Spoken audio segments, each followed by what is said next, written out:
প্রহরীর আকাশে ভাসছিল এক অদ্ভুত নিস্তব্ধতা। ঢাকার কূটনৈতিক পাড়ায় ব্যস্ত রাজনীতিকেরা গুঞ্জন করছিলেন এক নতুন পরিবর্তনের কথা।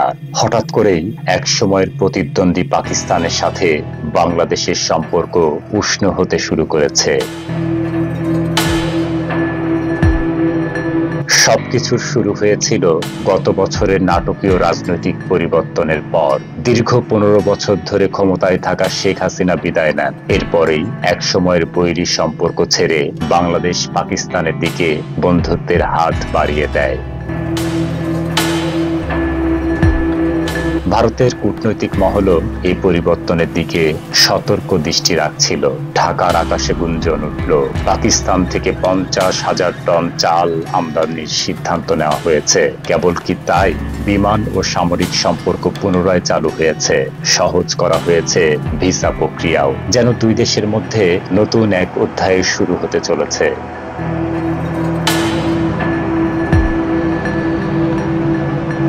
পুরনো দিনের স্মৃতি এখনো অনেকের মনে দগদগে হয়ে আছে। 1971 সালে মুক্তিযুদ্ধের পর থেকে বাংলাদেশ ও পাকিস্তানের সম্পর্ক ছিল টানাপোড়েনের। 9 মাস ব্যাপী সেই রক্তক্ষয়ী যুদ্ধে ভারত ছিল বাংলাদেশের অন্যতম মিত্র, আর পাকিস্তান ছিল প্রতিপক্ষ।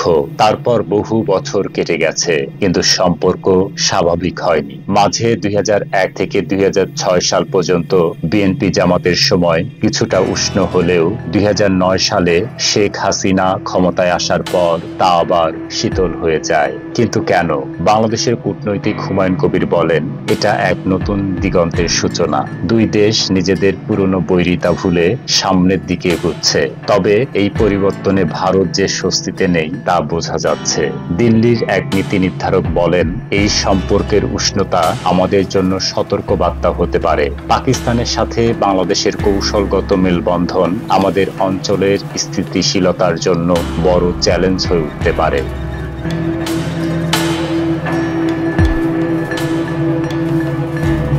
লন্ডনের কিংস কলেজের সিনিয়র ফেলো আয়েশা সিদ্দিকা বলেন, পাকিস্তান ও বাংলাদেশ একসাথে ভারতের প্রভাব মোকাবেলার চেষ্টা করছে, এমন ইঙ্গিত মিলছে।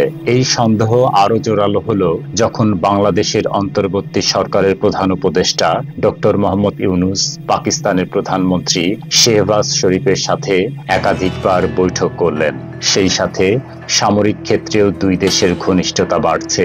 জানুয়ারিতে বাংলাদেশি সামরিক প্রতিনিধি দল পাকিস্তান সফর করল।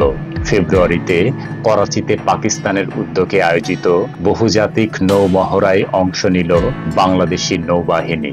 ভারতের সাবেক হাই কমিশনার বিনা বলেন, এ যেন অতীতের পুনরাবৃত্তি। বাংলাদেশে পাকিস্তানের গোয়েন্দা সংস্থা আইএসআই এবং ইসলামী গোষ্ঠীগুলো তৎপরতা নিয়ে আমরা আগে থেকেই উদ্বিগ্ন ছিলাম।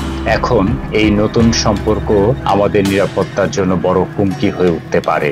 তবে বাংলাদেশি কূটনীতিকদের মতে সম্পর্ক স্বাভাবিক করার পথে বাধা হয়ে দাঁড়িয়েছে 1971 সালের মুক্তিযুদ্ধের দগদগে ক্ষত।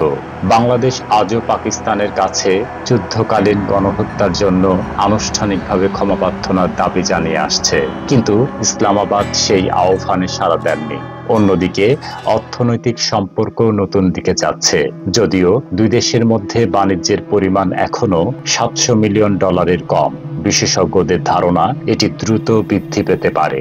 সব মিলিয়ে সামনের সময়টা বেশ উত্তেজনাপূর্ণ হতে চলেছে। পাকিস্তানের পররাষ্ট্রমন্ত্রী ইসাক দারের আসন্ন ঢাকা সফরে এই সম্পর্কের নতুন মোড় নিয়ে আলোচনার সম্ভাবনা প্রবল।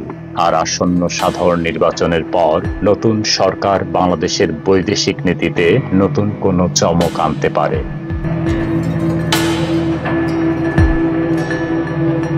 কিন্তু ভারত কি এই পরিবর্তন সহজভাবে নেবে, নাকি কূটনৈতিক দড়ির টানাটানির নতুন এক অধ্যায়ের সূচনা হবে? এই প্রশ্নের উত্তর লুকিয়ে আছে সময়ের গহীনে।